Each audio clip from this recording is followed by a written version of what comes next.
Let's look at a couple examples of linear and angular speed. Just as a quick review, when we talk about linear and angular speed, we're talking about things that are related to each other, but describe something a little different.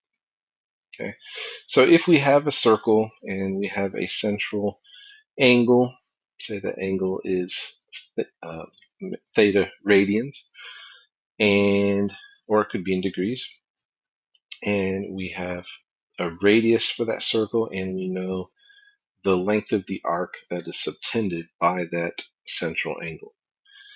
Um, Linear speed involves looking at how a point on the circle is changing. So how is its position changing over time? So it is a distance divided by time. So usually we think of linear speed as v equals s over t. So that's the change in distance over time. And we'll think of angular speed not as a change in distance, but as a change in rotation, as a change in the angle over time. So for angular speed, we use the Greek letter omega, which basically looks like a W, but omega is equal to the change in theta over time. So omega equals theta over t. So again, linear speed is measuring the change in distance along the outside of that circle, along the circumference of the circle, that distance over time. And angular speed is measuring the rotation over time, so theta over t. Now, one other nice little piece relationship here is if we go back to our arc length formula, we knew that the length of the arc S was actually equal to theta r. So I could rewrite S over T as theta R over T. And if I factored or separated out that R, we get theta over T times R. And that theta over T is actually omega. So that gives us another relationship that our linear speed V is equal to omega, our angular speed, times R. So these are the three equations that we want to keep track of right now. So linear speed is S over T, angular speed is theta over T, and we know that linear speed is angular speed times R. All right, so let's take what we just talked about and apply it to a couple examples here. So we have a 155-foot tall Ferris wheel that was at a recent state fair. Suppose that once the wheel is full of all of its riders, so everyone's on board, that it completes 4 revolutions in 7 minutes. What are the linear and angular speeds experienced by someone on the ride? So let's start with our linear speed. So again, linear speed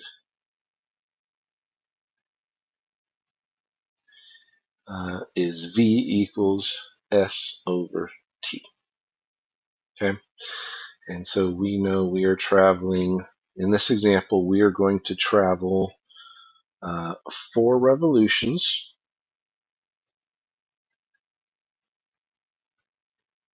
in 7 minutes. So we have 4 revolutions divided by 7 minutes. But that doesn't relate to the size of the Ferris wheel. So how that we know that the Ferris wheel is 155 feet tall. So that means that we have basically a circle whose diameter is 155 feet.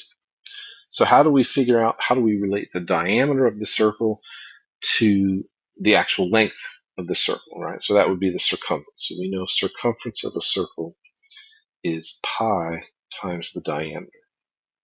Okay, so for our problem here, each revolution is pi times the diameter. So the circumference of one revolution is 155 pi feet, and we do that 4 times. So we're going to have 4 times 155 pi feet over 7 minutes. So if we multiply that 4 times 155, would be 620. So we have 620 pi feet over 7 minutes. 620 and 7 do not simplify, so we'll just have to leave our answer as in that form there. All right. So that is our linear speed. So if we wanted to try our angular speed,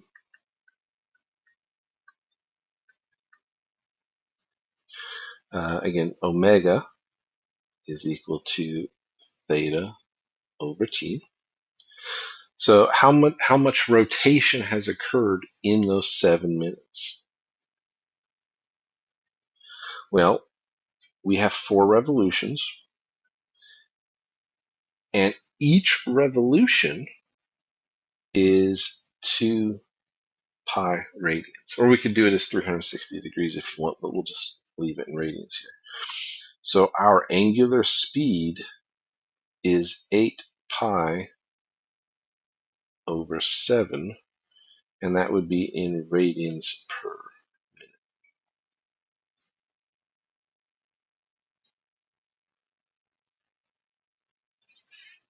If we did want to compute this in degrees per minute, then we would say that omega was 4 times 360 degrees over 7 minutes. And 4 times 360 degrees is 1,440. So we have 1,440 degrees per 7 minutes. And again, we can't simplify that, so we just have to leave that as is.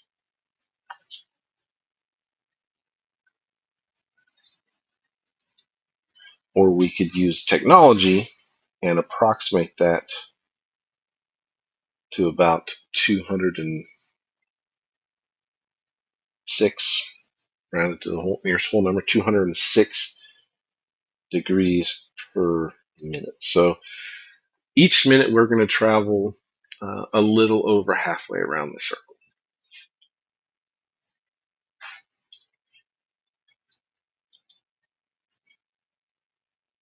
All right, let's try another example here.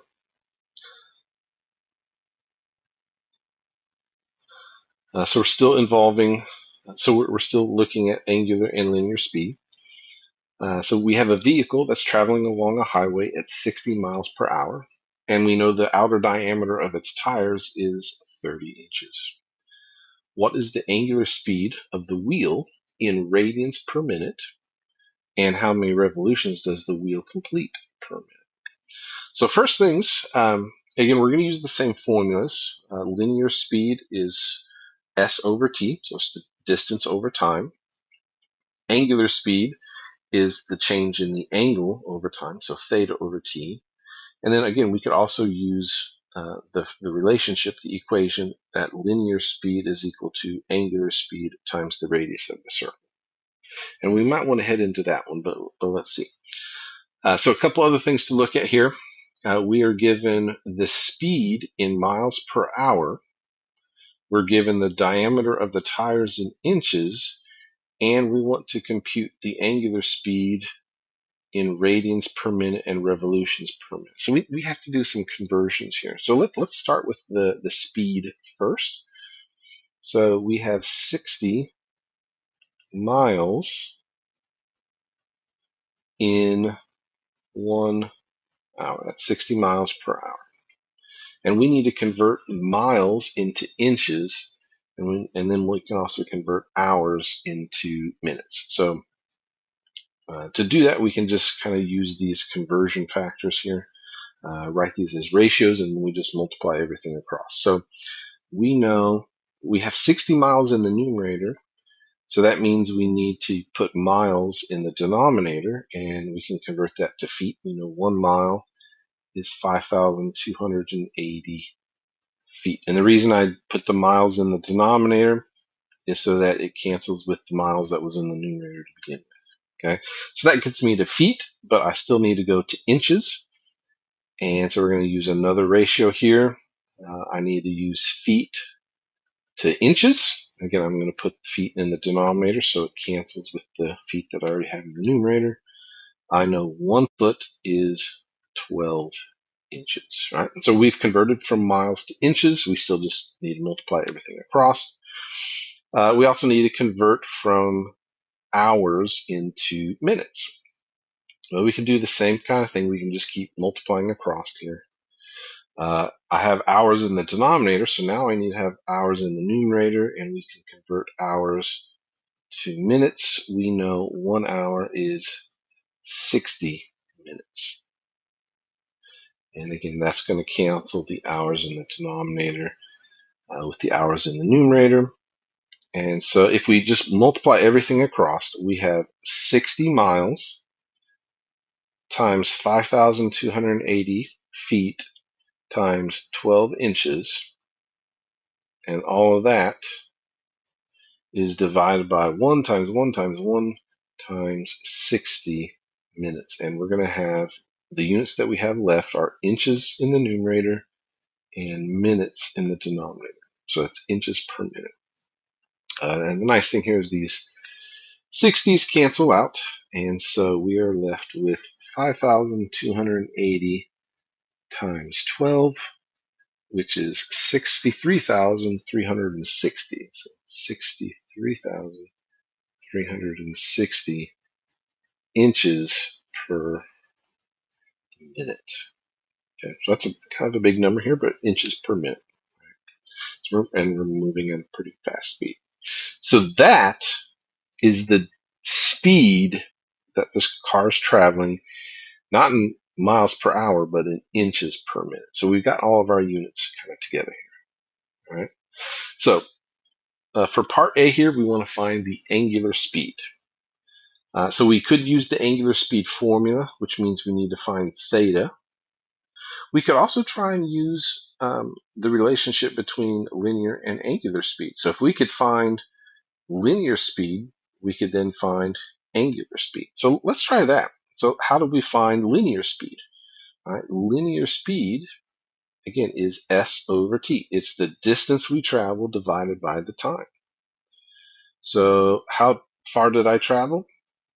I'm traveling 63,360 inches. So that's the distance over 1 minute. So I already actually know what my linear speed is. It's what we just computed. It's the 60 miles per hour converted to inches per minute. Okay. So I know I'm traveling at a linear speed of 63,360 inches per minute. So what is the radius of our tire? Well, we know the diameter is 30 inches. So radius is half that. So we know the radius has to be 15 inches. Okay. And so our little equation here is that linear speed is equal to angular speed times the radius. We know the linear speed is 63,360. That's inches per minute. We're trying to find omega, and we know R is 15 inches. So if we divide both sides by 15 inches, right, the inches cancel out. And so we get that omega is equal to 63,360 divided by 15. And that is 4,224 radians, basically, per minute. So that is our angular speed. Can we then use that to figure out how many revolutions are completed by the wheel per minute? Well, there's a couple ways we could do that. We could use the linear speed, or we could use the angular speed. Let's go with angular speed. So we know that angular speed is equal to theta over t. So that means we have 4,224, and we want to find the amount of rotation, so theta in radians, in 1 minute. Right? That's what this 40,224 is. It's 4,224 in 1 minute. So that means we're traveling an angle of 4,224 radians. Well, how many radians is a full revolution? So a full revolution is 2 pi radians. So if we take this 4,224 for the distance we've traveled, so the amount of rotation that has actually occurred per minute, and we divide it by 2 pi, that will tell us how many rotations actually occur per minute. So 4,224 divided by 2 would be 2,112 over pi, and that is the number of full revolutions. Okay, if we wanted to actually compute that as a decimal, then we would get about 672 revolutions. So that's just rounded to the nearest whole.